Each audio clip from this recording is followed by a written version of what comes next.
काल आपण जिथे येऊन थांबलो ते सूत्र आहे तानी परे तथा ह्याह, म्हणजे ब्रह्मवेत्याची इंद्रिय सूक्ष्म भूत इत्यादी परमात्म्यातच लीन होतात, कारण तशी श्रुती आहे.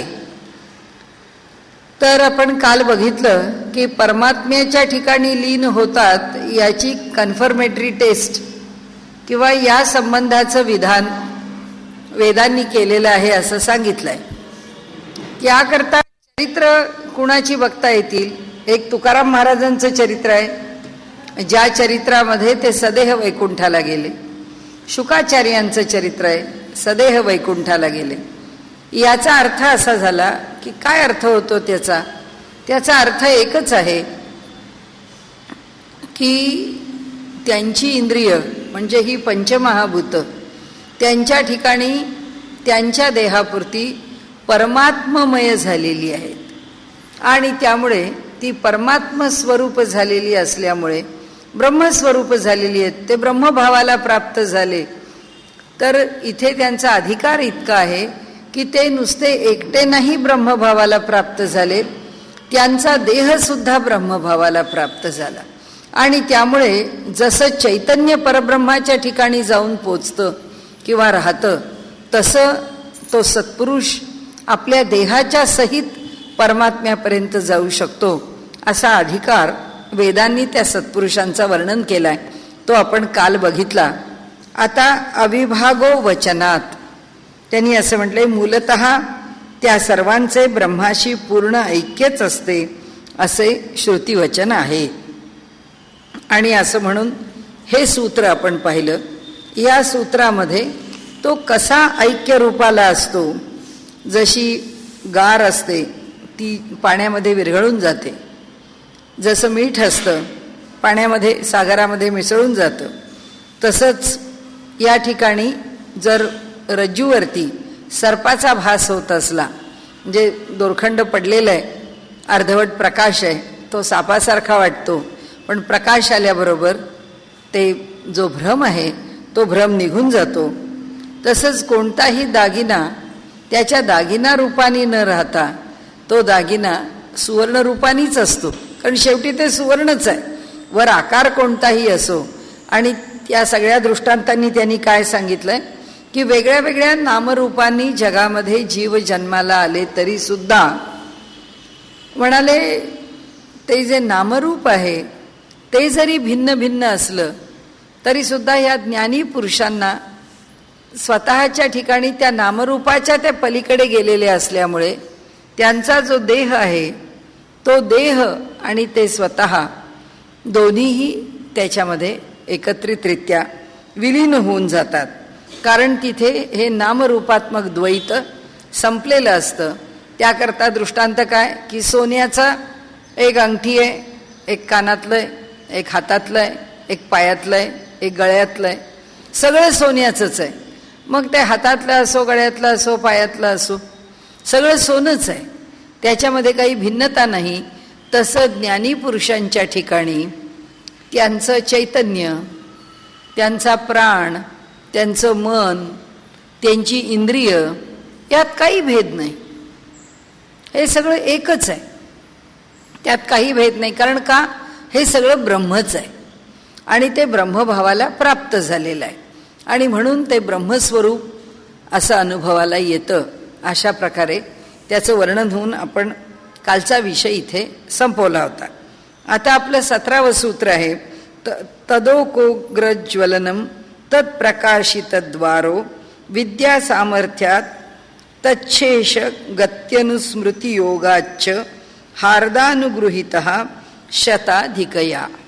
आता हे जे सूत्र आहे ह्या सूत्राचा अर्थ त्यांनी आपल्याला असा सांगितला आहे, आत्म्याचे निवासस्थान जे हृदय त्याचे अग्र प्रज्वलित होत असते व त्यामुळे आत्म्याचा बाहेर जाण्याचा मार्ग प्रकाशित होत असतो. हे ज्ञानी अज्ञानी या दोघांना सारखेच असते, पण उपासनेमुळे आणि ज्ञानाच्या सामर्थ्यामुळे ब्रह्माचा अनुग्रह प्राप्त झालेला आत्मा इतर 100पेक्षा श्रेष्ठ असलेल्या मस्तकातील नाडीच्या द्वारा उत्क्रमण करीत असतो. याचा अर्थ असा झाला की आत्म्याचं विशेष रूपाने राहण्याचं स्थान कोणतं? हृदयाकाश. तो हृदयामध्ये राहतो. विशेष रूपाने त्याचं राहण्याचं स्थान जे आहे ते हृदय आहे. आता ज्यावेळी सामान्य माणसाचा सुद्धा, अज्ञानी पुरुषाचा सुद्धा देह पडतो, म्हणजे तो मृत होतो, त्यावेळी काय होतं? आपण जे सारखं लक्षात ठेवलंय ते इंद्रिय, मन, प्राण, जीव. आणि आता जीव हा पंचमहाभूतांमध्ये त्यांच्या आश्रयाने राहणार. म्हणजे आता हा जीव देहाच्या बाहेर पडणार. पण त्यांनी देहाच्या बाहेर कसं पडायचं हा मार्ग त्याला कोण दाखवतो? तर त्यांनी सांगितलं की त्या ठिकाणी अगदी हृदयाचं जे अग्र आहे, जे टोक आहे, त्या टोकाच्या ठिकाणी अग्नी प्रज्वलित होतो. म्हणजे तो त्याला मार्ग दाखवतो. त्याच हृदयात, आपल्याच देहामध्ये त्या व्यक्तीला, त्या जीवात्म्याला बाहेर पडण्याचा जो मार्ग आहे तो तिथेच कळतो, तिथेच प्राप्त होतो. त्याला तो मार्ग शोधावा लागत नाही. आणि त्यांनी पुढे असं सांगितलं की हे असं अग्र, हृदयाच्या ठिकाणचं अग्र प्रज्वलित होणं हे काही फक्त ज्ञानाला होत नाही, हे अज्ञानी माणसाला सुद्धा होतं. कारण ईश्वराने सगळे जीव निर्माण केलेले आहेत. ईश्वर न्यायी आहे, पण ईश्वर दयाळू पण आहे. आधी न्यायी आहे. आम्ही वाईट वागलो तर आमच्या वाईटाचं आम्हाला परिमार्जन, त्याची शिक्षा काय जे असेल ते भोगावं लागेल. चांगलं वागलो तर त्या चांगल्या वागण्याचे परिणामही आम्हाला अनुभवायला मिळतील. तसा तो जेव्हा मानव म्हणून जन्माला घालतो आणि त्या मानवाला जेव्हा मृत्यू नावाचा एक प्रसंग त्या देहाशी तो निगडीत ठेवतो, तेव्हा तो मृत्यूसुद्धा त्याला जास्तीत जास्त कसा सुखकर होईल हेच बघतो. की त्याच्या जीवाला तो सुखकर झाला पाहिजे. आणि म्हणून आपण आत्ता म्हटलं त्याप्रमाणे की इंद्रिय आपल्या मनामध्ये, मन प्राणामध्ये, प्राण जीवामध्ये लीन करत जीव पंचमहाभूताच्या आश्रयाने राहतो. कारण त्याला ज्या आश्रयाने राहणं शक्य आहे त्या अशा सूक्ष्म अशा पंचमहाभूतांच्या आश्रयाने लिंगदेहाच्या रूपाने तो राहतो. पण त्या देहातून त्या जीवानी कसं बाहेर पडावं याचा मार्ग परमेश्वरांनी त्याच्याकरता उघड करून ठेवलेला आहे. त्याच्या हृदयाचं अग्र तो प्रकाशित करून देतो आणि त्या प्रकाशाच्या अनुरोधाने तो आत्मा त्या देहाच्या बाहेर पडतो. आता त्यांनी सांगितलं की ज्यांची उपासना आहे आणि ज्यांचं ज्ञानाचं सामर्थ्य आहे, त्यामुळे ज्यांना ब्रह्माचा अनुग्रह प्राप्त झालेला आहे, असे जे आत्मे आहेत ते आता हा ज्या मार्गाने बाहेर पडतो ते मार्ग कोणते आहेत? हृदयाशी येऊन मिळणारे 100 नाड्या आहेत. त्या हृदयापासून शरीरामध्ये सर्वत्र गेलेल्या आहेत. अशा त्या हृदयापासून गेलेल्या 100 ज्या नाड्या आहेत त्या नाड्यांपैकी कोणत्याही एका नाडीमध्ये ह्या जीवात्म्याला जाण्याचा मार्ग सापडतो. मग ती कानाकडे जाणारी असेल, ती डोळ्याकडे जाणारी असेल, ती मुखाकडे जाणारी असेल, त्याला जो मार्ग मिळेल त्या मार्गाने, जो मार्ग प्रकाशित होईल त्या मार्गाने तो देहातून बाहेर पडतो. तर ह्या 100 नाड्या आहेत. ह्या 100 पैकी कोणती तरी एक नाडी त्याला बाहेर पडण्याकरता उपयुक्त ठरते. आता हा जो ज्ञानी आहे, जो उपासनेने युक्त आहे, आणि असा जो ज्ञानी आहे तो कोणत्या मार्गाने बाहेर पडतो? त्या हृदयापासून निघणारी 101वी नाडी जी ज्ञानी माणसाच्या करता ऊर्ध्वगमन करणारी आहे, ती वर घेऊन जाणारी आहे त्या जीवात्म्याला. आणि मग तो इथे लिहिलंय, पण उपासनेमुळे आणि ज्ञानाच्या सामर्थ्यामुळे ब्रह्माचा अनुग्रह प्राप्त झालेला आत्मा इतर 100पेक्षा श्रेष्ठ असलेल्या मस्तकातील नाडीच्या द्वारा उत्क्रमण करतो. की तो अधोमार्गाने शरीरातल्या इतर भागातून तो जात नाही, तर ती जी नाडी आहे ती नाडी मस्तकापर्यंत जाणारी आहे. तो त्याचा मार्ग कसा अवलंबतो? तोही त्याच मार्गाने बाहेर निघून जातो. आणि म्हणून त्यांनी सांगितलं की जीवात्मा जेव्हा मरणकाली प्राणाच्या शक्तीसहित सगळं काही गोळा करून आपल्या हृदय कमलामध्ये बसते, सगळं तिथे गोळा होतं ना, सगळी इंद्रिय, मन, प्राण सगळे तिथे गोळा होऊन तो तिथे आलेला आहे. आता इथून पुढे प्रस्थान करायचं आहे, तर त्याला मार्ग दाखवला जातो. त्याच्या हृदयाचं अग्र तेजाळलं जातं, तेज प्रकट होतं आणि त्याला ते पुढची वाट दाखवतं. आणि ही घटना दोघांच्या करता समान असते. पण हृदयातून निघणारी एक नाडी अशी आहे की ती सामान्य मनुष्याला तो मार्ग दिसत नाही किंवा त्या मार्गाने नेलं जात नाही. तर ती जी नाडी आहे ती नाडी ही अधिकारी योगी पुरुषांकरता, ज्ञानी पुरुषांच्या करता ती नाडी आहे. त्या नाडीच्या मार्गाने ज्ञानी पुरुष आपला मार्ग आक्रमण करतात आणि ते ब्रह्मलोकाला जातात. आता ह्या हृदयातून निघणाऱ्या 100 नाड्यांच्या मधून प्रवास करणं हे सामान्य अज्ञानी जीवाकरता आहे आणि त्या एका विशिष्ट नाडीतून प्रवास करणं हे त्या ज्ञानी पुरुषाकरता आहे. आता ह्या 100 नाड्यांच्या पैकी आपलं आपलं कर्म जसं आहे त्या कर्माप्रमाणे मनुष्याच्या त्या जीवाला मार्ग मिळतो. कुणाला डोळ्यातून त्याचा प्राण जातो, कुणाचा नाकातून प्राण जातो, कुणाचा कानातून प्राण जातो, कुणाचा मुखातून प्राण जातो, कुणाचा अधो मार्गाने प्राण जातो. आणि म्हणून आपण हा सगळा विषय मागे साधना ध्यायामध्ये घेतलेला आहे. त्यामध्ये येऊन गेलेला विषय आहे की मरणसमयी म्हणून तर जो मृत्यू यावा, आत्म्याला देहातून बाहेर पडायचं आहे, ते आत्म्यानी नेमकं वरच्या भागातून बाहेर पडावं, त्यांनी खालच्या भागातून बाहेर पडू नये. याकरता सगळे प्रयत्न आहेत. म्हणून त्याला दर्भासनावर झोपवणे, त्याचं डोकं सरळ रेषेमध्ये ठेवणे, त्याला खाली घोंगडीवर घेणे वगैरे वगैरे सगळं जे आहे त्याचं वर्णन आपण केलं आहे त्यामध्ये, की सगळं कशा प्रकारे मृत्यू यावा म्हणून या भारतीय परंपरेनी, आणि मृत्यू सहज सोपा सुलभ व्हावा.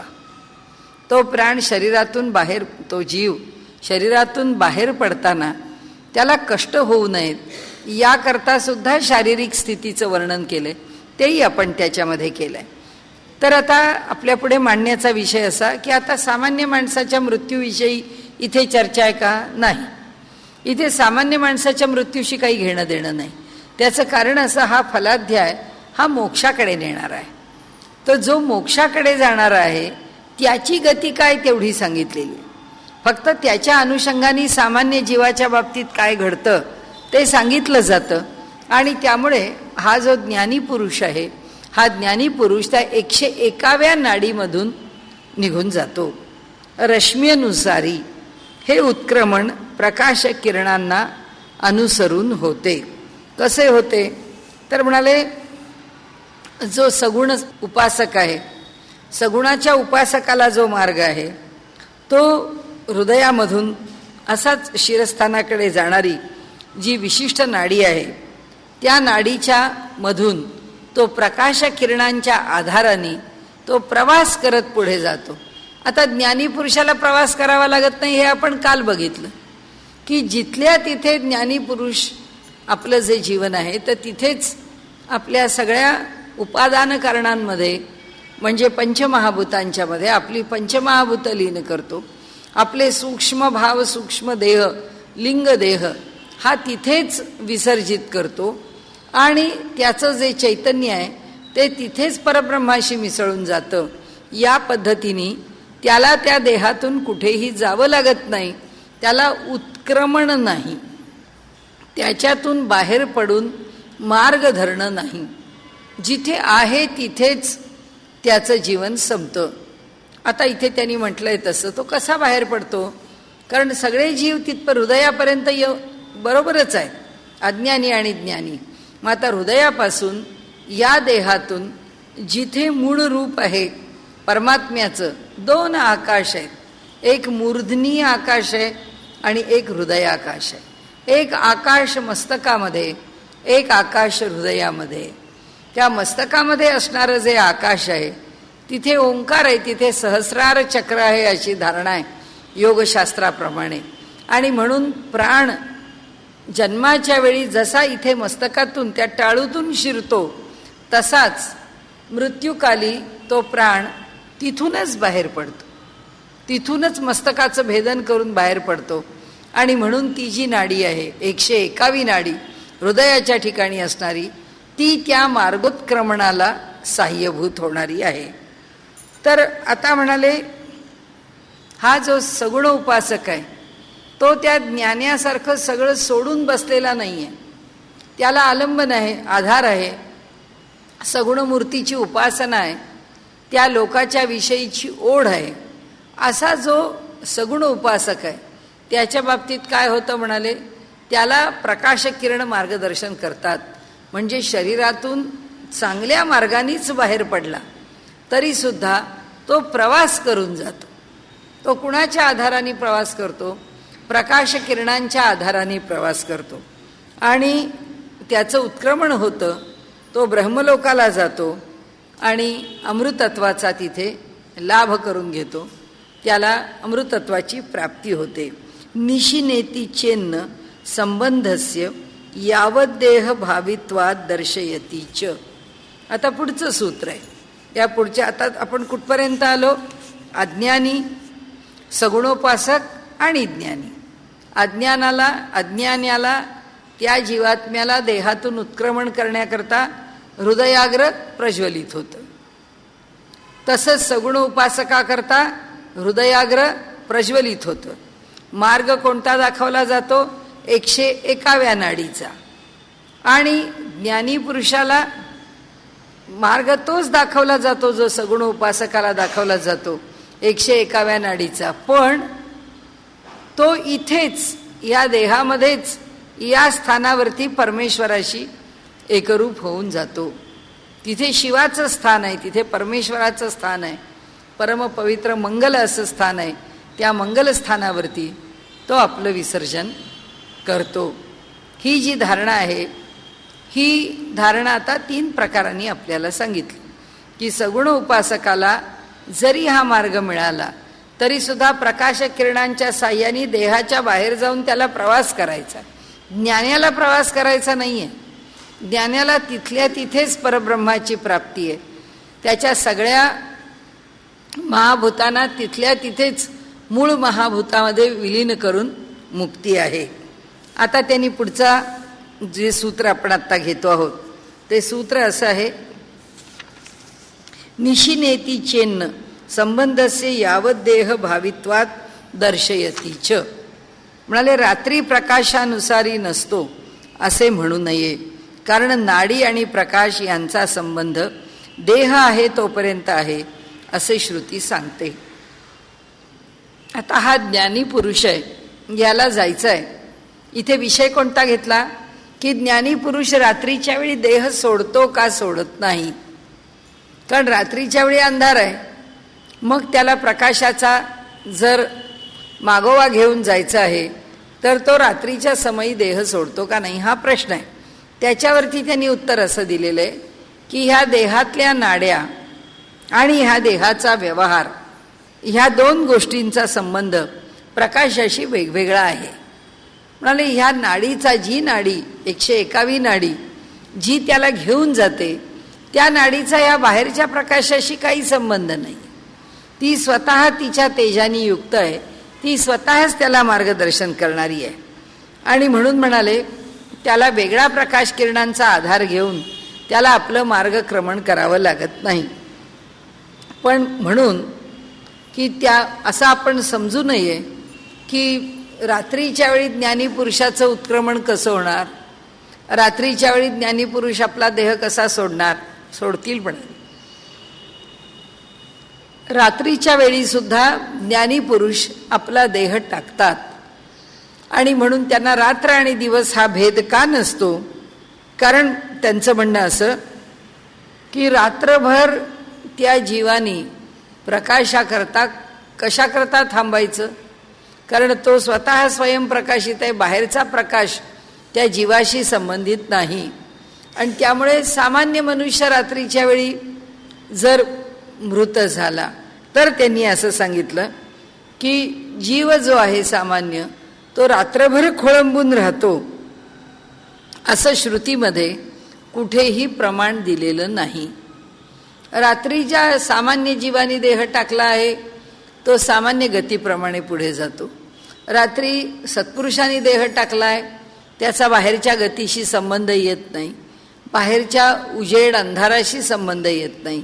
त्याच्याकरता सातत्याने उजेड देणारं किंवा प्रकाशित करणारं वेगळं तत्व आहे की जे तत्व त्याला त्याच्या प्रकाशामध्ये घेऊन जातं आणि त्या प्रकाशाच्या अनुरोधाने तो आपला प्रवास करतो.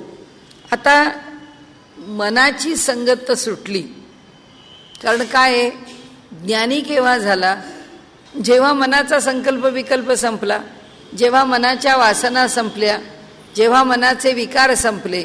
ज्या क्षणी जीवाचा संबंध मनापासून संपलेला आहे त्यांनी सांगितलं की मनाची संगत सुटल्याबरोबर या देहामध्ये असणारा जो अधिकारी पुरुष आहे तो आदित्यापर्यंत म्हणजे सूर्यलोकापर्यंत प्रवास करून जातो, असं छांदोग्यामध्ये वर्णन केलं आहे. आणि म्हणून ते छांदोग्याचा आधार देऊन आपल्याला असं सांगतात की ज्या अर्थी छांदोग्यामध्ये म्हटलेलं आहे की पुरुष रात्री न थांबता तो सूर्यलोकापर्यंत प्रवास करून जातो, त्या अर्थी रात्र आणि दिवस हे कुणाच्या अडचणीचे विषय नव्हेत. आणि म्हणून ते पुढे सांगतात की त्यातून जर थांबायचंच असेल तर ते शरीर रात्रभर थांबू शकेल. आणि म्हणून ह्या विचार करण्याला अर्थ नाही की त्याचं मार्गक्रमण दिवसा होतं का रात्री होतं, रात्रीच्या वेळी कसं होतं, रात्रीच्या वेळी पण मार्गक्रमण होतं आणि त्या मार्गक्रमणाला त्याला मार्गदर्शन मिळतं. आता हे जे दिवस रात्र भेद आहेत ते इथे ह्या देहाच्या आश्रयाने भेद आहे. नाही तर दिवस रात्र असा काही भेद नाही, काल असा काही भेद नाही. काल म्हणजे आता गणपती आले, आता अधिक मास आला, आता दिवाळी आली, हे सगळं कालाचं वर्गीकरण जे केलेलं आहे ते आम्ही केलेलं आहे. या देहाकरताय, या लोकाकरताय, हा जो मनुष्य लोक आहे या मनुष्य लोकावर हे वर्गीकरण चालतं.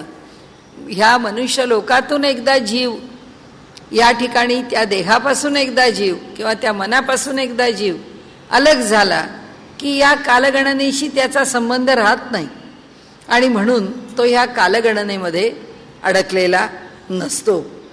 आता ज्या किरणांच्या द्वारांनी त्याला काही मार्गदर्शन मिळत असतं त्या प्रकाश किरणांच्या द्वारा तो आपलं मार्गक्रमण करत असतो आणि या देहातून उत्क्रांत होऊन बाहेर पडून तो जीव रात्र दिवस भेदांनी जे काही अंतर त्याला काटायचं असेल ते अंतर तो कापतो, दिवसाही कापतो, रात्रीही कापतो आणि किरणांच्या द्वारा वरती जाणं. आता किती वर जाईल, ज्ञानाच्या बळाने घडतं. जर ज्ञान थोडंसं प्राप्त असेल त्याला यक्षलोक, गंधर्वलोक, किन्नरलोक ते प्राप्त होतं. ज्ञान त्याहीपेक्षा कमी असेल तर मनुष्याचं पुण्य चांगलं असेल तर याच पृथ्वी लोकावरती उत्तम अशा स्थानांच्या वरती त्याला राहण्याची व्यवस्था मिळते. तो हा लोक सोडून जात नाही, ह्या लोकामध्ये राहतो. ज्याचं आकर्षण ह्या पृथ्वीकडे अधिक आहे त्याला हा लोक सोडून जाण्याचं मुळामध्ये मानस नसतो, त्याचं मन इथे आसक्त असतं आणि त्यामुळे तो त्याला ह्या लोकात अडकवतो किंवा ह्या लोकात तो राहायला पसंत करतो. तो राहू शकतो. ह्याच्या पलीकडे एकापेक्षा एक जे लोक आहेत ते अधिकाधिक चांगले आणि अधिकाधिक संपन्न आहेत, अधिकाधिक बंधनरहित आहेत आणि त्यामुळे त्या त्या लोकांच्या मध्ये त्याला जाऊन राहायचं आहे. ते त्याचं सामर्थ्य आहे, त्याचा कल आहे, त्याचं साधन आहे. अनेक गोष्टी आहेत की ज्यावरती त्याला जे कुठे राहावंसं वाटतं ते सगळं त्यावर अवलंबून आहे. त्याला वाटतं म्हणून तो तपोलोकाला जाणार नाही, त्याला वाटतं म्हणून तो सत्यलोकाला जाणार नाही. त्याच्या वाटण्यावर नाही आहे, त्याच्या अधिकारावर आहे, त्याच्या सामर्थ्यावर आहे. आणि म्हणून म्हणाले की ज्ञान ज्याला झालेलं आहे त्या ज्ञानी पुरुषापुढे कालाची गती काही चालत नाही. त्या ज्ञानी पुरुषाला काल फिरवत नाही, सामान्य मनुष्याला तो फिरवतो. आता आपण म्हटलं तसं, की त्याला कुठे जावंसं वाटतं, त्याला काय करावंसं वाटतं, त्याला काय मिळवावंसं वाटतं, त्याला कोणत्या प्रकाराने राहावंसं वाटतं, या सगळ्याचा तो भले विचार करील किंवा अपेक्षा करील, तरी पण त्या अपेक्षा पुऱ्या कशा होणार नाहीत, त्याच्या मनास आलं म्हणून नाही पुऱ्या होणार, त्याचा अधिकार असेल तरच पुऱ्या होतील. आणि म्हणून म्हणाले, पण जो ज्ञानी आहे त्याच्या पुढे कुणाचीच मात्रा चालत नाही, कारण तो त्याच्या ठिकाणी समर्थ आहे. आणि तो त्याच्या ठिकाणी समर्थ असल्यामुळे त्याला जसं जायचं आहे तसं जायला तो पूर्णपणे मोकळा आहे. अतश्चायनेपि दक्षिणे, म्हणूनच दक्षिणायनामध्येही उपासना फल सारखेच प्राप्त होते. आता कोणता विषय आणला की देह केव्हा पडावा, उत्तरायणात पडावा का दक्षिणायनात पडावा. कोणत्या वेळी लोक असं म्हणतात, जसं भीष्माचार्यांनी महाभारत युद्धामध्ये जेव्हा देह पडला, तो देह पडल्यानंतर भीष्माचार्यांनी काय सांगितलं की आत्ता हा देह मी टाकणार नाही आहे. हा देह मी आत्ता का टाकणार नाही आहे, कारण आत्ता थोड्याच काळानंतर उत्तरायण सुरू होणार आहे आणि त्यामुळे उत्तरायणामध्ये देह सोडावा असं म्हटलेलं आहे. तर मी काल साधेन. आता सगळा शरानी भरलेला देह होता, सगळे बाण लागलेले होते, त्यांच्या शरीरामध्ये जे बाण घुसलेले होते, सगळं अर्जुनाचं आणि त्यांचं तुंबळ युद्ध झालेलं आहे, ते सगळा बाण त्यांच्या शरीराला लागलेले आहेत. त्या बाणासहित एखादा वृक्ष उन्मळून पडावा तसे भीष्माचार्य खाली पडले. आता झोपले कशावरती, त्या बाणांवरच. ते बाण शरीराला टोचलेलेच आहेत, ते आहेत त्या स्थितीतच, त्या बाणांच्या शय्येवरच ते झोपलेले आहेत. त्यांनी अर्जुनाला सांगितलं, अर्जुना आता उत्तरायण येईपर्यंत मला वाट पाहायची आहे आणि त्यामुळे मला हे पडून राहणं जरा सोयीचं होईल असं कर. पायाच्या खाली आधार घेतला, त्याला सांगितलं पायाच्या खाली असे बाण मार की ज्या बाणावरती माझे 2 पाय राहतील, आणि माझ्या मस्तकाकरता 3 बाण मार, किंवा इतके बाण मार तितके बाण मार असंही नाही, माझ्या मस्तकाकरता ते जे लटकतं आहे त्याला सरळ ठेवण्याकरता तू पुन्हा मला बाणच करून दे. कारण ते म्हणाले ह्या शरशय्येवरच मी झोपणार आहे, या बाणांच्या शय्येवरच मी झोपणार आहे उत्तरायण येईपर्यंत. म्हणून अर्जुनानी 3 बाणांनी त्यांच्या मस्तकाला तोलून धरणारी जशी एखादी उशी असावी तसा आधार तयार केला. त्या आधारावरती त्यांनी आपलं मस्तक ठेवलं आणि त्यांनी सांगितलं, अर्जुना आता युद्धानंतर मला तहान लागली आहे, मला पाणी दे. तर दुर्योधन सगळ्या वेळी धावतच होता, मी तुमची शय्या तयार करून देतो, तुम्हाला उत्तम शय्येवरती झोपवतो. ते म्हणाले मला उत्तम शय्या नकोच आहे, मला बाणाचीच शय्या पाहिजे. पुन्हा त्यांनी सांगितलं मला पाणी पाहिजे. दुर्योधन म्हणाला पाणी मी आणून देतो, तुम्ही का काळजी करता, पाणी आणायचं काम माझं आहे. आणि म्हणून ते पाणी आणण्याकरता तो निघाला. ते म्हणाले अरे बाळ, मला तू बाहेरून आणून दिलेलं पाणी मी पिणार नाही आहे, हा अर्जुन मला पाणी देईल. मग अर्जुनाला सांगितलं मला पाणी दे. अर्जुनाने तिथे असा बाण मारला की त्या बाणाच्या इथून पाण्याचा जसा झरा निघावा तसा अत्यंत गोड अशा मधुर अशा जलाचा झरा निघाला आणि तो झरा भीष्माचार्यांच्या मुखामध्ये येऊन पडला. आणि त्यांनी हळूहळू भीष्माचार्यांनी त्या जलाचं सेवन केलं, भीष्माचार्यांनी ते पाणी स्वीकारलं. सांगण्याचा हेतू असा आहे की उत्तरायणाची वाट पाहणारे लोक आहेत का आहेत, काल साधायचा आहे देहाकरता असाही विचार करणारे आहेत. ब्रह्मसूत्रकारांनी सांगितलं ज्ञान्यांनी त्याची इच्छा असेल तर त्यांनी काल साधावा. आणि भीष्माचार्य का साधू शकले, कारण भीष्माचार्य स्वेच्छामरणी होते, इच्छामरणी होते. त्यांना जेव्हा देह ठेवावासा वाटेल तेव्हा त्यांनी देह ठेवला आणि त्यामुळे त्यांना तो उत्तरायणात ठेवावा असं वाटत होतं. ते कर्मकांडाच्या बाबतीमध्ये फार पक्के होते, फार आग्रही होते.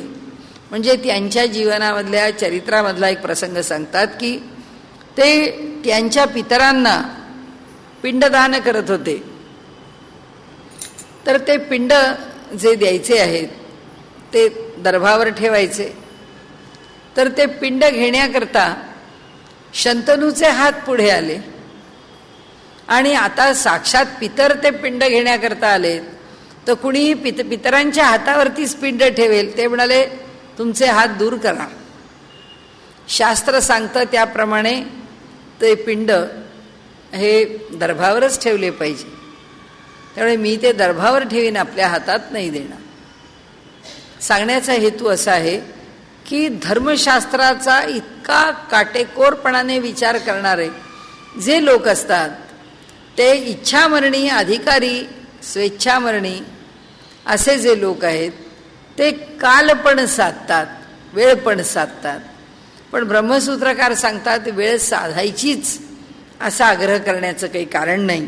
म्हणून ते म्हणतात अतश्चायनेपी दक्षिणे, अयने दक्षिणायने, दक्षिणायनामध्ये सुद्धा उपासना फल सारखेच प्राप्त होते. म्हणजे असं काही नाही आहे की उत्तरायणामध्ये जर देह ठेवला तर केलेल्या कर्माचं जे फल आहे ते अधिक मिळतं आणि दक्षिणायनामध्ये जर देह ठेवला तर केलेल्या कर्माचं फल तितकं मिळत नाही, असं काही नाही आहे म्हणाले. केव्हाही केलेल्या कर्माचं फल सारखंच आहे. आणि म्हणून ते म्हणतात की गती मिळण्याकरता कोणत्याही कालाचं महत्त्व नाही आहे. त्या अमुक एका कालामध्येच देह ठेवला पाहिजे असं काही महत्त्व नाही आहे. सगळं काही कर्म, ज्ञान आणि शक्ती याच्यावर अवलंबून असतं. म्हणजे कर्म काय केलं त्या कर्माचं फल, ज्ञान किती झालं ईश्वरी तत्वाविषयी त्याचं फल, आणि सामर्थ्य. आपल्या सर्व कर्मामधून आपण काय सामर्थ्य मिळवलं, काय सामर्थ्य आहे आमचं. आता जसं भीष्माचार्यांनी त्या शरपंजरी पडून राहिले, त्या शरावरती झोपणं सोपं आहे का? जिथे ते सगळे त्या शराची शय्या आहे, ते सगळे बाणांची जी टोकं आहेत ती बाणांची टोकं त्यांच्या पाठीला टोचतायत आणि 24 तास अष्टौ प्रहर त्या टोचणाऱ्या त्या टोकांवरती आपला देह ठेवणं सोपं नाही. सामर्थ्य आहे, एवढं सोसण्याचं सामर्थ्य आहे की स्वेच्छामरणी लोक आपल्यापुरतं कोणती तिथी, कोणता काल योजतात आणि त्या तिथीला, त्या कालाला आपला देह ठेवतात की त्यांना नियोजित करून दिलेला असतो. जसा विवेकानंदांना नियोजित करून दिलेला होता. त्यांना कळलं, त्यांनी त्या तारखेवरती गोल करून ठेवलं कॅलेंडरवरती, ती तारीख त्यांनी नियोजित केली. ईश्वर जी प्रेरणा देईल किंवा कोणाकडनं नियोजन आपल्याला माहीत नाही, गुरु देईल प्रेरणा, ईश्वर देईल, कुणीही देईल. त्या प्रेरणेने आता हा अवतार केव्हा संपवायचा. मध्वाचार्यांच्या चरित्रामध्ये की मध्वाचार्य प्रवास करत होते आपल्या शिष्यांच्या बरोबर आणि त्यांना आकाशामधून परमात्म्याने स्मरण दिलं की आता तुमचा काळ 5-6 महिन्याचा राहिलेला आहे, तुम्हाला स्मरण देतो. स्मरण दिलं. त्याप्रमाणे आपलं जे अवतार कार्य आहे त्यात जे जे पुरं करायचं आहे आणि जे करण्याची इच्छा आहे ती त्या देहाने करून घेतली. सामर्थ्य कशाचं आहे हे समजून घेण्याचं सामर्थ्य की आपला देह टाकायचा आहे केव्हा, कसा, कुठे, हे सगळं त्यांच्या सामर्थ्याच्या बळावर कळेल, ईश्वराच्या कृपेवर कळेल, गुरुच्या मार्गदर्शनाने कळेल. जशी आपण नाथ महाराजांची आणि त्या शिष्याची गोष्ट पाहिली आहे आपण त्यामध्ये की नाथांचा एक शिष्य आहे, अगदी भोळा आहे, त्याला काहीच समजत नाही आणि त्याला असं वाटतं की नाथांनी आपल्याकरता काहीतरी साधन सांगावं, कारण आपल्याला काही कुठला मंत्र म्हणता येत नाही, आपल्याला काही नामस्मरणामध्ये, आपण जसं म्हणतो ना एखादा थोडा मतिमंद आहे मनुष्य की त्याच्या स्मरणात काहीच राहत नाही, एक मंत्रसुद्धा त्याला जपता येत नाही, त्या मंत्राच्या अनुरोधाने सुद्धा त्याला जाता येत नाही. तर काय करावं त्यांनी. तो एकदा प्रामाणिकपणाने नाथ महाराजांकडे आला, एकनाथांकडे आला आणि तो त्यांना म्हणाला, महाराज एकच करा, मला काहीतरी सोपं साधन द्या, की जे मला करता येईल. त्यांनी सांगितलं ठीक आहे, देतो तुला साधन. नमस्कार करता येईल की नाही? म्हणाले हो. म्हणाले मग जे जे भेटे भूत तयामानी भगवंत, सांगितलंय ना म्हणले माऊलींनी, तसं प्रत्येक व्यक्ती जी दिसेल तिला नमस्कार कर.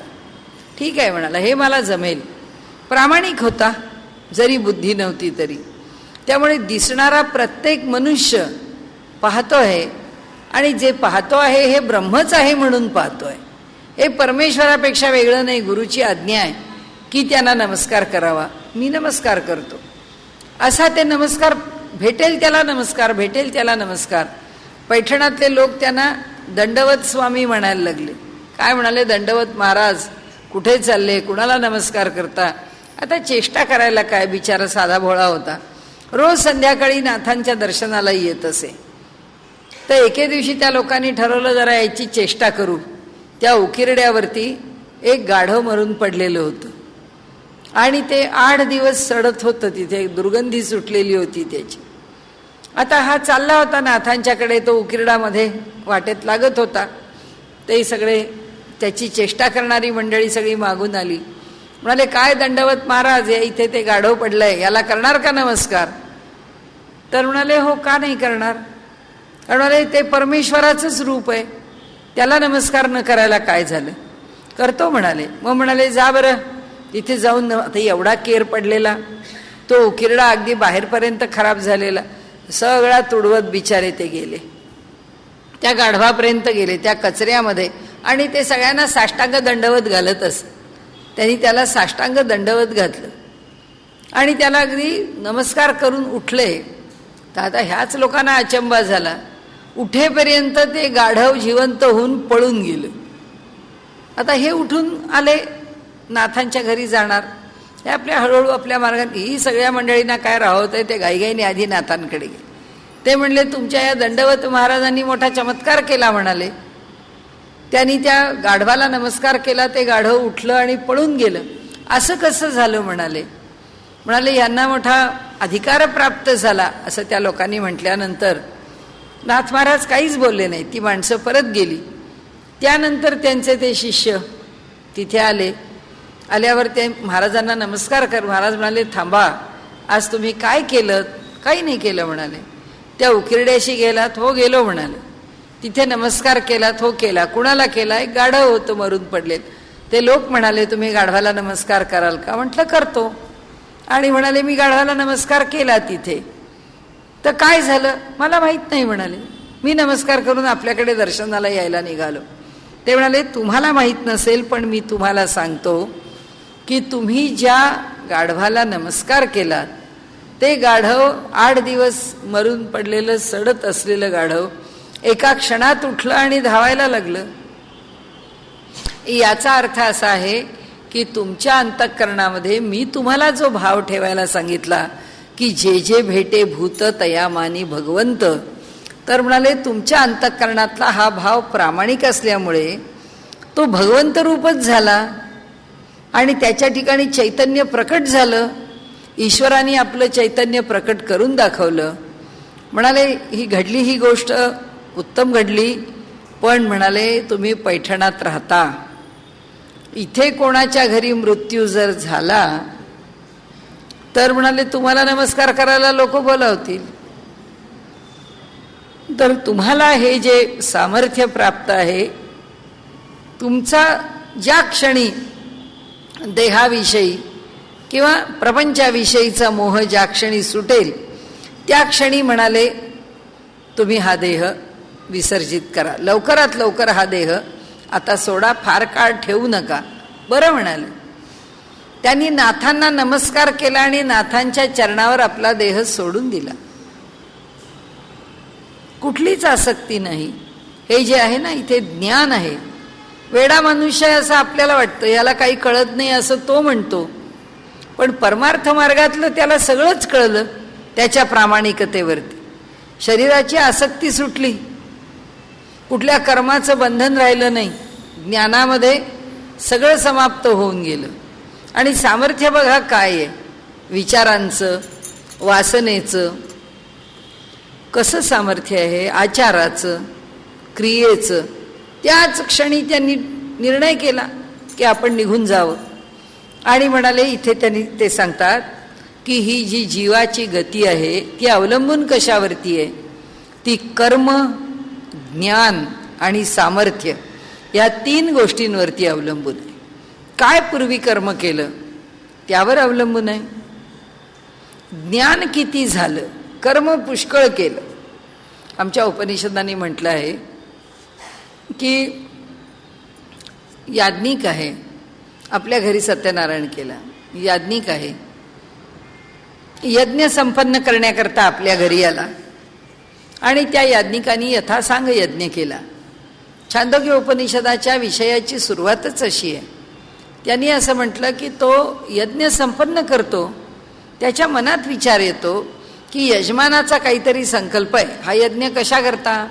मला पुत्र प्राप्त व्हावा, मला समृद्धी मिळावी, माझ्या घरात सुखशांती समाधान नांदावं, आता पाऊस चांगला पडावा, माझं पीक चांगलं यावं, माझ्या घराण्याला यश यावं, समृद्धी मिळावी, काहीतरी प्रयोजन आहे. त्या प्रयोजनाकरता तो यज्ञ करतोय. म्हणाले, आम्ही यज्ञ करायला उभे राहिलो, पण आम्ही केलेल्या यज्ञांनी त्याला ते फळ मिळतंच असं होत नाही. मग फळ कशाने मिळतं? त्या कर्माचं फळ मिळतं कशाने? तर त्यांनी असं म्हटलंय, त्या कर्माच्या मागची आमची भावना काय, त्या कर्माच्या मागचं आमचं धोरण, ध्येय, आमची भूमिका काय आहे त्यावर अवलंबून आहे. आणि त्या कर्माचं यथार्थ ज्ञान की हे कर्म असं असं संपन्न झालं पाहिजे, आणि ते कर्म जर तसं संपन्न झालं तर त्याचं फल यजमानाला मिळालं पाहिजे. ज्या अर्थी ते फल यजमानाला मिळत नाही त्या अर्थी खोट कुणामध्ये आहे? माझ्या कर्मात आहे. तो याज्ञिक म्हणतो, यजमानात काहीच खोट नाही आहे, खोट माझ्यात आहे. मी करायला निघालेलो आहे आणि मी कर्म करायला निघालेलं असताना पण यथासांग कर्म माझ्याकडून होत नाही, त्यामुळे त्याच्या कर्माचं फल त्याला मिळत नाही. याचं कारण माझं कर्म बिघडलंय. म्हणून इथे सांगतात, कर्म, त्या कर्माच्या विषयीचं यथार्थ ज्ञान. आपण काय बोलतो, आपण कसं बोलतो, आपलं शब्द काय आहेत ह्याला महत्त्व जरा कमी आहे, पण त्याच्या मागचा हेतू काय आहे याला महत्त्व अधिक आहे. काय हेतूनी बोललो?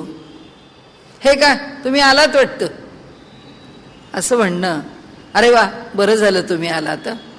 2 वाक्य आहेत, येण्याच्याच बद्दलची वाक्य आहेत, येणाऱ्याच्या बद्दलचीच वाक्य आहेत. बरं, प्रसंग माहिती आहे की त्या माणसाच्या मागे इतकी गडबड आहे, इतकं व्यवधान आहे की तो येणं शक्य नाही आहे, तो येऊ शकणार नाही, आपल्याला माहिती आहे. आला आहे याचं आश्चर्य पण आहे की अरे एवढी गडबड असताना आला कसा, हा इथे येऊ कसा शकला. पण हा बोलतो मात्र, हे काय तुम्ही आला वाटतं, म्हणजे याचा अर्थ काय सगळी कामं बिमं सोडून दिली का आणि तसेच आलात का? म्हणजे भूमिका, विचार करण्याची दिशा. आणि दुसरा म्हणतो, बरं झालं तुम्ही आलात. म्हणजे जर मनात हाच विचार आला की ह्याला 4 कामं होती आणि 2 कामं केली असतील, 2 कामं पुढे ढकलण्यासारखी असतील, तर त्यांनी ती आपल्याकरता दूर केली आहेत आणि तो आपल्याकरता इथे आला, बरं झालं. म्हणजे भावना काय पोचवली त्यांनी की तुमच्या येण्यात मला आनंद आहेच, पण तुम्ही माझ्याकरता कसे आलात हे मला कळलंय. आणि हे याच्या डोक्यात जे येईल ते तुम्ही आलात वाटतं, म्हणजे बरं आहे, आपली कामं द्यायची सोडून यायचं. ही जी भूमिका आहे ना, ही भूमिकाच आमच्या ज्ञानाची पातळी ठरवते. एका विशिष्ट पातळीवरती आल्याशिवाय ज्ञानाच्या विषयी सुद्धा एक योग्य असा बारकावा निर्माण होत, त्याला सूक्ष्मता येत नाही. काय येत नाही त्याला सूक्ष्मता? त्याचं कारण असं की त्याच्या मागची भावना शुद्ध झालेली नसते. म्हणून जोपर्यंत अंतःकरण शुद्ध होत नाही, जोपर्यंत विचार स्वच्छ होत नाहीत, जोपर्यंत चित्तामध्ये होणारी जी चलबिचल आहे ती थांबत नाही, तोपर्यंत ज्ञानाची प्राप्ती अशक्य आहे. आणि म्हणून ते ज्ञान म्हणजे काय? यथार्थ ज्ञान, परमात्म्याचं ज्ञान, कोणत्याही घटनेचं योग्य ज्ञान. अशा अर्थाने ते म्हणतात. आणि मग सामर्थ्य, पुन्हा सामर्थ्याचा विषय आहेच की त्यामुळे सामर्थ्य आहे, सगळं समजून घेण्याचं सामर्थ्य आहे, सगळं सोसण्याचं सामर्थ्य आहे. कुणाच्या जीवावर आहे? ईश्वराच्या जीवावर आहे. आपण काय सोसणार, आपण काय सांभाळणार? आणि म्हणून त्यांनी सांगितलं की सगळं काही प्रारब्धाधीन आहे. जे भोगायला आलेलं आहे ते भोगायचंच आहे आणि ते भोगूनच जसं मरण येणार आहे तसं येणार आहे. हे नैसर्गिक मरण आहे. अमुक एका वेळेला येईल वगैरे हे काय मृत्यूला बंधन नाही. कारण त्या जीवाचा काळ केव्हा संपतो? तो दुपारी संपला तर लगेच दुपारी, रात्री संपला तर रात्री. आता रात्रीची वेळ आहे, पुष्कळ पाऊस आहे, हा जर आत्ता रात्री गेला तर सगळ्या घरच्यांना त्रास होईल. हे मृत्यू जाणत नाही. मृत्यू म्हणतो तुझा भोगण्याचा काळ या देहाने संपला, संपला, विषय संपला, त्या देहाचं प्रयोजन संपलं. मग तो काल कोणताही असो, हे नैसर्गिक मरण आहे. इच्छामरणी आहे कोणी? जो इच्छामरणी आहे तो काय करतो? त्याला जर वाटलं, आता आपण जे बुद्धाम उदाहरण भीष्माचार्यांचं घेतलं की ते आपली वेळ साधतात, आपली वेळ साधून त्याच्यामध्ये आपलं जीवन विलीन करतात. आता जे आपण सुरुवातीला प्रार्थना म्हणतो त्याच्यामध्ये विठ्ठलांघ्री विलीनाय गणुदासाय ते नमः असं आपण म्हटलं की विठ्ठलाच्या चरणावरती ज्यांनी आपलं जीवन समर्पित केलं, काय त्यांचा अधिकार होता आपण काही समजू शकत नाही.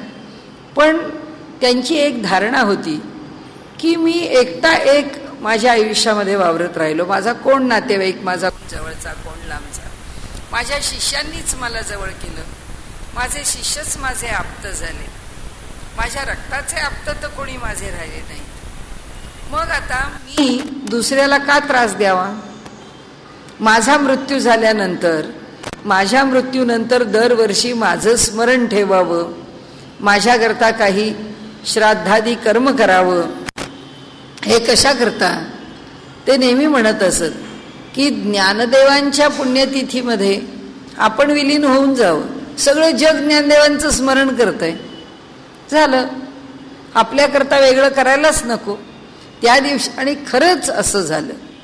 जे अधिकार ह्या पुरुषांचा असा असतो की ज्ञानदेवांची जी समाधी तिथी आहे त्या समाधी तिथीच्या 2 तिथ्या आल्या त्या वर्षी, आणि दुपार संध्याकाळनंतरची जी तिथी ती लागली आणि दुसऱ्या दिवशीपर्यंत ती तिथी होती. म्हणजे आज संबंध दिवसभर उत्सवाची तिथी ज्ञानदेवांची, आणि ती तिथी वाढून, म्हणजे त्या तिथीला वाढ, कधी कधी असं होतं तिथी वृद्धी म्हणतात त्याला, तर तिथीची वृद्धी होऊन ती दुसऱ्या दिवशी सकाळी 9:30 पर्यंत तिथी होती.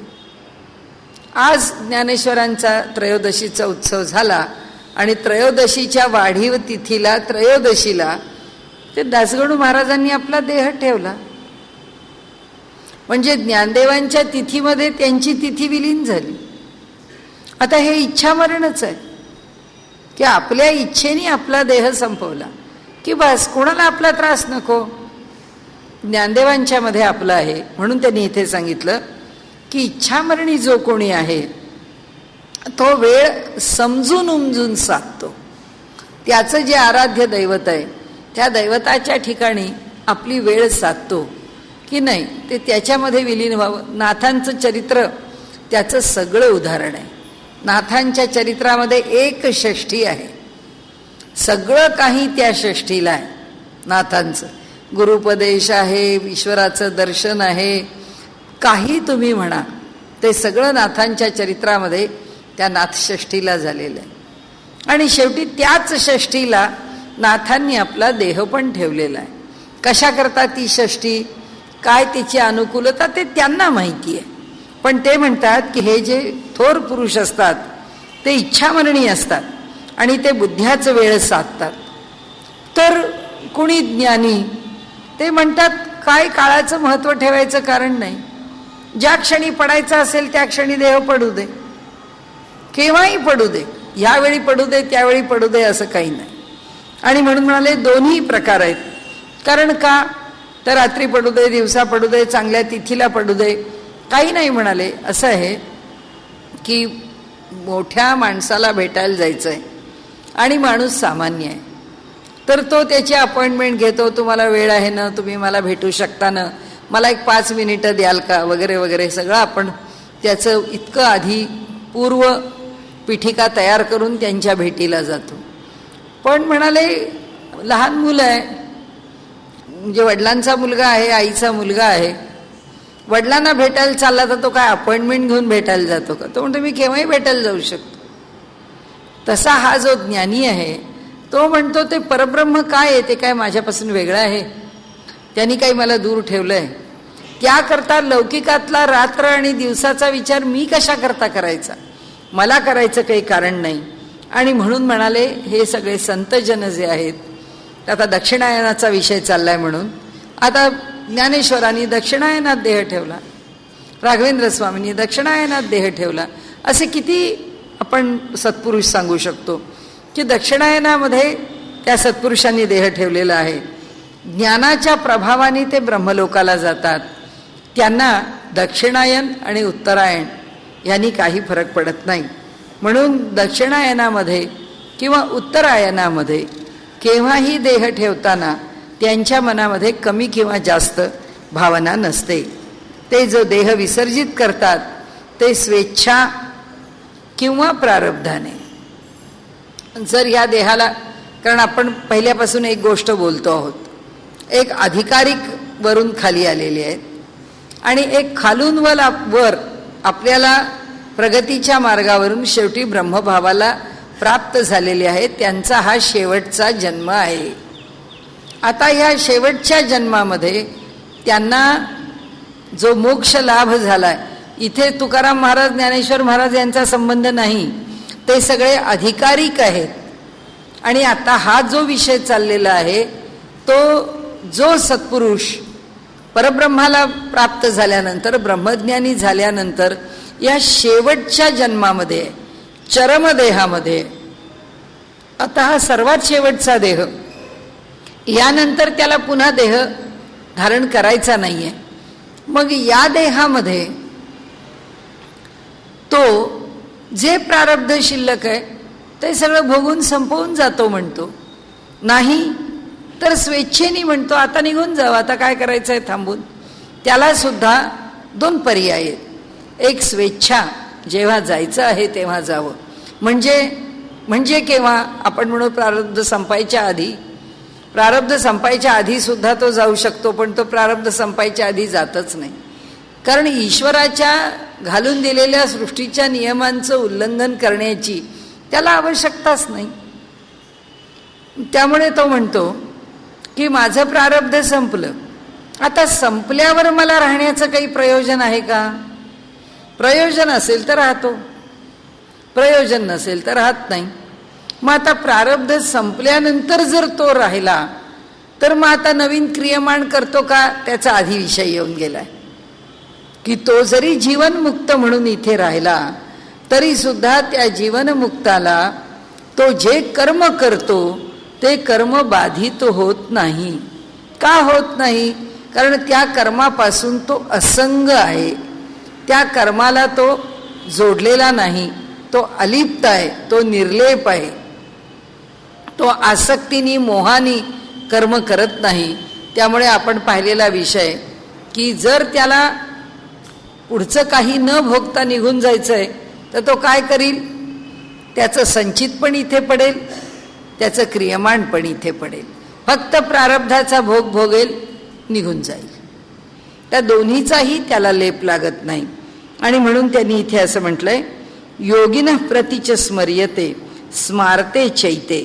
गीतेमध्ये योग्यांची सांगितलेली गती स्मृतीतील ज्ञानाच्या दृष्टीने आहे, ती रूपकात्मक मानली पाहिजे, म्हणजे विरोधही येत नाही. आता त्यांनी गीतेचा आधार घेऊन किंवा गीतेच्या मध्ये सांगितलेल्या विषयाचं आपल्या मनामध्ये शंका येऊ नये, कारण गीतेमध्ये त्यांनी काय सांगितलंय की मार्ग 2 आहेत. अर्चिरादी एक मार्ग आहे आणि एक धूम मार्ग आहे. अर्चिरादी मार्ग म्हणजे प्रकाशाचा मार्ग आहे, धूम मार्ग म्हणजे अंधाराचा मार्ग आहे. त्याच मार्गांना वेगळी 2 नावं आहेत. देवयान मार्ग आहे, पितृयान मार्ग आहे. पितृयान मार्गाने वेगळी गती आहे. देवयान मार्गाने ह्या पृथ्वी तलाला, ह्या ब्रह्मांडाला ओलांडून पलीकडे जाणारी आणि महा या लोकाला घेऊन जाणारी गती आहे. त्यामुळे हा या पृथ्वीच्या कक्षेच्या, या ब्रह्मांडाच्या कक्षेच्या बाहेर निघून जातो. आता ह्या ज्या भिन्न भिन्न गती आपल्याला दिलेल्या आहेत त्याच्यामध्ये त्यांनी असं म्हटलेलं आहे की हा जो अर्चिरादी मार्ग आहे त्याच्यामध्ये काय काय येतं? अग्नी, ज्योती, शुक्ल पक्ष आणि उत्तरायण, या 4 गोष्टी त्यांनी सांगितलेल्या आहेत की या 4 गोष्टी जेव्हा त्या मरणकालाला जुळतात तेव्हा तो अर्चिरादी मार्गाने जातो. म्हणजे गती ही कालाशी निगडीत गीतेने दाखवली आहे असं म्हणतं. कालाशी निगडीत झाली की नाही? शुद्ध पक्ष निगडीत झाली, उत्तरायण निगडीत झाली, अग्नी आणि ज्योती निगडीत झाली. की जेव्हा अग्नी आहे, जेव्हा ज्योती आहे म्हणजे दिवसाचा वेळ आहे, तो काल आहे. आणि म्हणून ते म्हणतात की इथे दुसरा जो मार्ग आहे तो धूम, रात्र, कृष्ण पक्ष आणि दक्षिणायन या 2 गोष्टी त्या ठिकाणी आहेत. तर आता या कृष्ण मार्गातून गीतेनी या दोन्ही गोष्टी आपल्याला दाखवल्या आहेत. काय दाखवलंय भगवान श्रीकृष्णाने? स्वतःचा जन्मच मुळी कृष्ण पक्षात घेतलेला आहे आणि त्यांनी सांगितलं तुम्ही पक्षाला कशा करता कमी म्हणता, कृष्ण पक्षातच मी जन्माला येतो. असो, आत्ता तो विषय आपला नाही. पण आत्ता एवढ्या ठिकाणी आपण थांबू कारण आता आपली वेळ होत आलेली आहे.